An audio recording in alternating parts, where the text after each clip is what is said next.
Prince Harry, he's back again. He's reignited the row over Meghan Markle's shattered relationship with Britain. In an ITV interview aired last night, he explained why he still feels it's too dangerous to bring his wife back to the UK. So, will we ever see Meghan Markle back in Britain? I'm delighted to welcome the former royal correspondent at the Daily Express, Richard Palmer. Richard, good evening. Does Harry have a point here? Well, I think there is certainly a history of far-right extremists targeting Harry and Meghan. You know, there have been a couple of quite prominent cases, I think.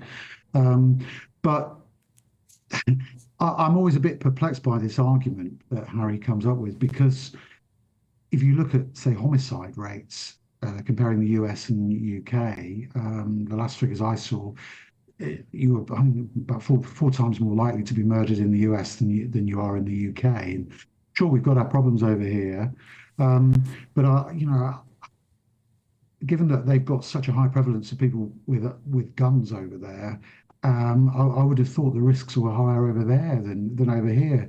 And I think we have seen increasingly in the last couple of years that they have become polarizing figures in the US as well as in the UK. Perhaps not quite to the same extent, but there does seem to be a bit of a political divide, that if you're a Democrat, you're perhaps more likely to be sympathetic towards Harry and Meghan. If you're a Republican, not so much. So I mean, we would all be concerned, I suppose, but if it was us in that position, I can sort of understand from that point of view. But Richard, I'm just not quite sure I follow the logic. Yeah, so sorry to interject. I mean, I'd understand his point if he was an ordinary Brit. I mean, we had an army officer stabbed multiple times just this week in Gillingham. But Harry and Meghan come here on private jets. They get off at Heathrow in a private terminal. They're whisked away in a Land Rover to a hotel. They've got bodyguards. I mean, on what planet are they at risk of being stabbed or having acid thrown over them? Well, yes, I mean, you make a good point. I mean, I think that's right, that they have their own protection teams.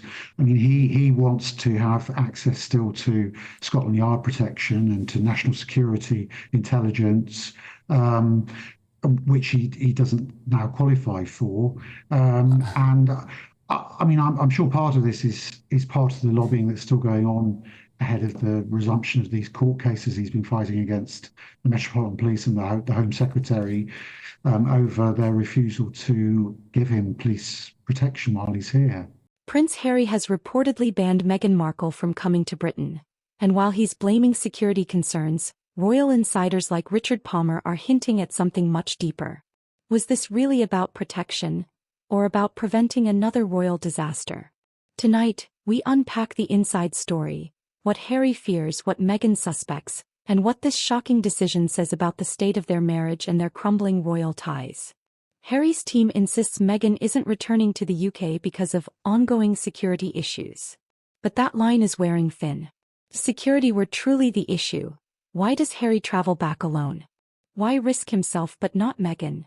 Richard Palmer says the palace insiders believe there's more at play, that Harry's decision isn't about danger but damage control. Meghan's presence, especially after years of controversy, could reignite every headline the royals are desperate to bury. Sources close to the royals say the monarchy wants calm, not chaos. And Meghan's return would guarantee the latter. There's growing speculation that Meghan isn't happy about being sidelined. One insider told Palmer she feels controlled, muzzled, and excluded from his royal world. That resentment could explain the icy tone between the couple in recent appearances. Forced smiles, awkward gestures, distant energy. Harry, on the other hand, is reportedly torn. He's trying to keep the peace with his father, the king, while also trying not to upset Meghan. It's an impossible balancing act, and the strain is starting to show. Yeah, I mean, it just sounds like he's probably just doesn't want Meghan to be booed, to be quite frank. So, Richard, Prince William, in the statement released after the Martin Bashir fiasco to the BBC, said that his mother, Diana, was paranoid. So why is Harry now trying to paint a different picture? It's so interesting, isn't it? I mean, they've both been marked by the experiences of their mother and everything that went on in those years. But I think Harry has taken a rather extreme view of those events. And I think there's plenty of evidence to support what Prince William was saying, really, that of course, yeah, she, there were occasions when she was clearly being watched.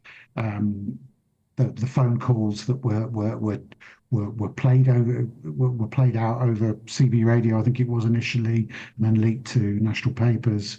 Um, Something was clearly going on at times, but then there are other times when I mean, from what I understand, she just all the time she thought that people were plotting against her when that often wasn't the case. There's such a stark contrast between how William and Harry have handled the tragic death of their mother, isn't there?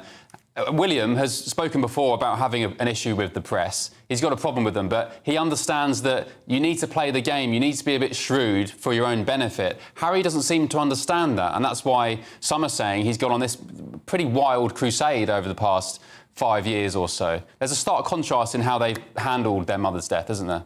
There definitely is a stark contrast, and I think Harry claimed in that interview, didn't he, that the Queen was backing him in his fight against the newspapers in this country. Do you believe that? And well, it doesn't correspond with what I was being told at the time, and I'm sure it doesn't correspond with what other royal correspondents were being told. Yeah. I think there was a lot of sympathy in the family for him because they've all, let's face it, they have an important constitutional role, but also it's a bit of a national soap opera, the royal family, and so they've all had their times when they've been the person out of favour, the person who the public thinks is not the popular one, and so they were all sympathetic up to a point.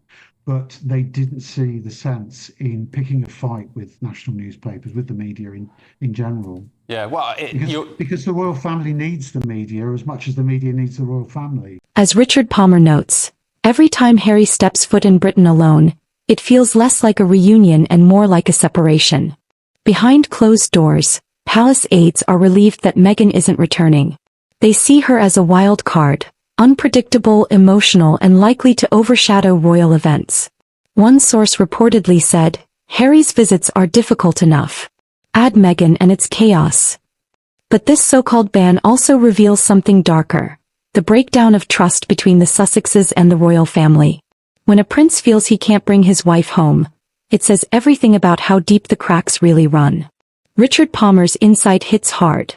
Harry and Meghan's worlds are now completely incompatible. In Hollywood, Meghan is praised for ambition and independence. In Britain, those same traits are seen as manipulation and control. And perhaps Harry knows this. Every time Meghan sets foot in the UK, the coverage explodes. Every gesture analyzed, every outfit critiqued. So rather than risk another PR disaster, he's keeping her away, and keeping himself trapped between two identities he can't reconcile. Exactly. And it has been a soap opera, of course, in recent years, mainly in recent times because of Harry. Richard, when is Harry going to take some self-responsibility here, some accountability? The tabloids didn't make him sit down with Oprah to air his dirty laundry in public. They didn't make him sit down and write all that rubbish in Spare. They didn't make him go to Netflix and do a 4, 5, 6-part documentary about his family. They didn't make him do any of that stuff. So why doesn't he just take some responsibility and accept the fact that he's fallen out with his family because he's been treacherous? I'm sure he'd see it in a different way, but personally, I think that sooner or later he is going to have to fix his relationship with his family. But while all of this is going on, I think it's going to be quite difficult for him. And as you alluded to, I mean, there is a difference between William and Harry, but William too, we see it all the time. I think is quite controlling. He wants to control the narrative when he deals with the media. He can be quite aggressive in a way, but he just does it in I would say a more sophisticated way than Harry has done. And so we saw it this week, veering perhaps slightly off course. He doesn't want to tell us how he spends the £23.6 million he got from the Duchy of Cornwall. He doesn't want to tell us how much tax he is paying, whereas his father, when he was Prince of Wales, did tell us.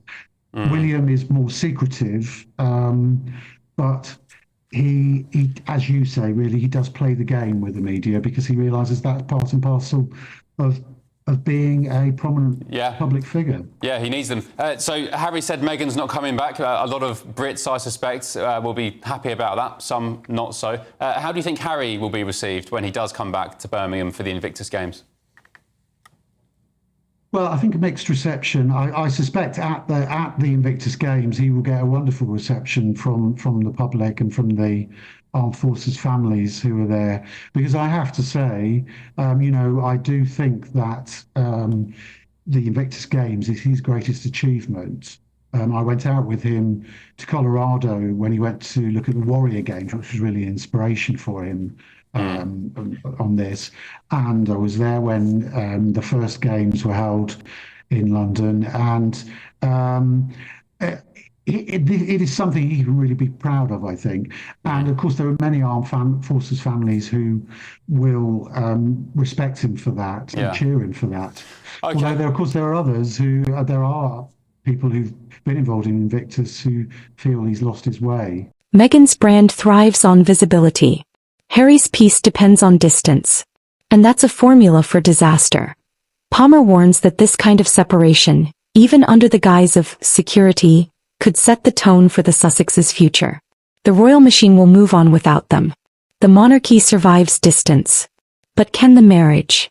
Meghan reportedly feels sidelined from royal reconciliation efforts. Harry, meanwhile, feels caught between his wife's resentment and his father's forgiveness. Every trip to Britain becomes a reminder of the life he left, and the peace he still hasn't found. When love becomes strategy, it's no longer a marriage. It's a negotiation. Richard Palmer's revelations paint a devastating picture. Harry may have banned Meghan from Britain, but he's really banned himself from the one thing he needs most: closure. Security isn't the real issue. It's reputation, resentment, and royal reality. And the longer they live apart, the harder it will be to ever find their way back, to Britain, or to each other. Do you think Harry's protecting Meghan, or protecting himself? Drop your thoughts below. Subscribe for bold royal commentary and exclusive breakdowns the mainstream won't touch.